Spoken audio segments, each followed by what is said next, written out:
Hot చేయను కానీ మీకు సంబంధించిన పర్సనల్ వాయిస్ కాల్స్ కానీ అవన్నీ కూడా ఒక వ్యక్తి ద్వారా మీరు రిలీజ్ చేపిస్తున్నారు, ఒక యూట్యూబ్ ఛానల్ కూడా మీరు పంపించారని అలిగేషన్ మీ మీద. ఏమండి అలా నేను ఒకటి చెప్తా, ఇప్పుడు ఇక్కడ దీనికి మీకు ఒకటి చెప్తాను నేను.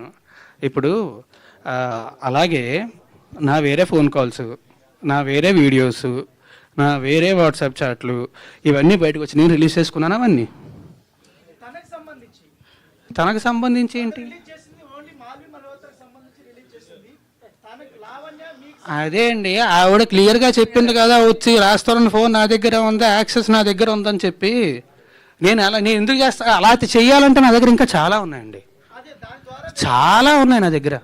అవన్నీ పోలీసులకి ఇస్తారా మీరు? నేను లీగల్గానే ప్రొసీడ్ అవుతాను, పోలీసులకు మాత్రం. పోలీసులకు కూడా కాదు, కోర్టుకి ఇస్తాను, నా లాయర్కి ఇస్తాను, లాయర్ కోర్టులో సబ్మిట్ చేస్తారు.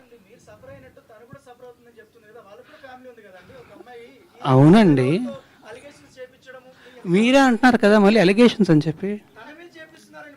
నేనేం చేయించాను? ఏమండి, ఆయన నాకు సపోర్ట్గా వచ్చారు అండ్ ఆయన ప్రూఫ్స్తో వచ్చారు.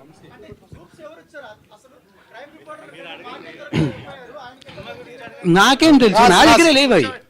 ఓకే రాజు గారు ఒకటి అంటే ఈ ఇష్యూ, టోటల్ ఇష్యూలో మగవాళ్ళు కూడా బాధితులే, కానీ మగవాళ్ళే ఎలిగేషన్ చేయబడుతున్నారు.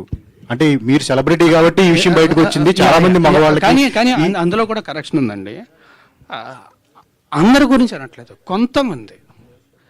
కొంతమంది మాత్రమే తప్పుడు కేసులు పెట్టే వాళ్ళు ఉంటారు తప్ప అందరూ అనట్లేదు.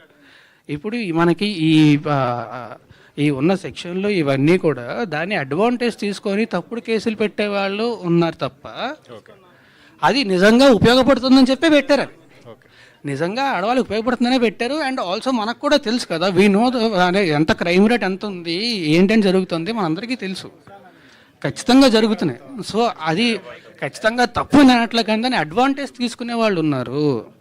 అంటే ఒకటే, అంటే ఈ ట్రైలర్ చూసినప్పుడు అండి, ఈ షో రీల్ చూసిన తర్వాత మీ మాల్వి మధ్య చాలా మంచి ఇంటెన్స్ ఉంది, రిలేషన్ లా కనిపించింది. సో దాన్నే బేస్ చేసుకుని ఎలిగేషన్ చేశారా అనిపిస్తుంది బయట.